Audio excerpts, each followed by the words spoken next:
Hello there. Today's the day. We're going to finally see the results for this year's general election, mostly, because of course there's still the by-election that's happening in Port Waikato on the 25th of November. And like we know it's going to go national. It doesn't matter that Andrew Bailey, the MP seeking re-election there, was actually recently caught with undisclosed shares in a software company that does work with the government that the Privileges Committee said he totally should have disclosed, and he didn't. National Party voters are still going to vote for him because it's only bad when Michael Wood and Labour Party members do it.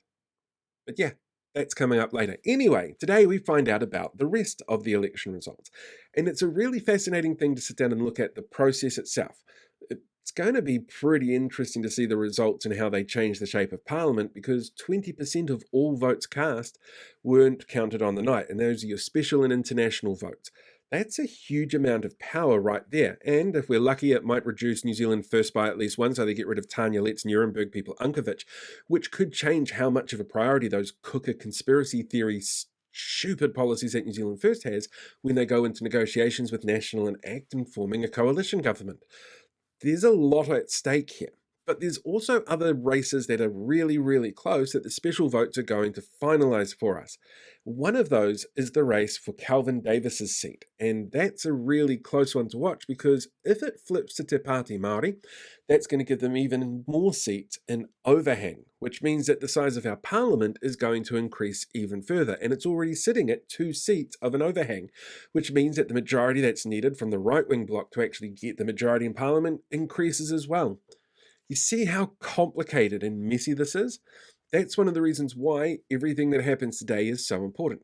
So what's going to happen today? Well, there's going to be an announcement made in what they call the New Zealand Gazette. It's basically the New Zealand government newspaper where they make announcements about new laws or honours that are given out at New Year's and King's birthday weekend, or if people go bankrupt or companies go into insolvency, and election results. From there, it'll be published on the Electoral Commission's website, and the media will pick it up and run with it, and you'll hear all about it by the afternoon. You'll have a pretty good idea as to exactly what the makeup of Parliament is going to be.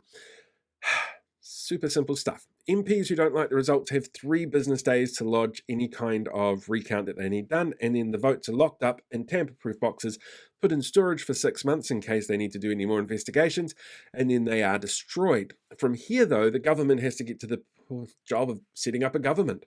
They need to go in and finalise coalition talks, and while coalition talks have kind of been happening in the background, Christopher Luxon is really keen for them to get back into government and to start undoing all the stuff that the last government's done. I mean, I can't think of anything new that they want to do, but that's at least their plan, is to start undoing stuff before Christmas and firing a bunch of civil servants. So they need to make sure things are done really quickly, but Winston Peters tends not to negotiate fast. Which means that while you might see the results of what our parliament is going to look like by the end of today, by the 27th, everything will be locked in to make sure you know which MPs get in on the list and MPs have a chance to stand down and all that kind of stuff. Yeah, we're still in for a couple of weeks wait, I would say, until we get a finalised lockdown coalition before the next government can be sworn in and they can get on to doing the business of what it is that they feel they need to do to run the country. So yeah, it's just an exciting day and a blip of waiting more than anything.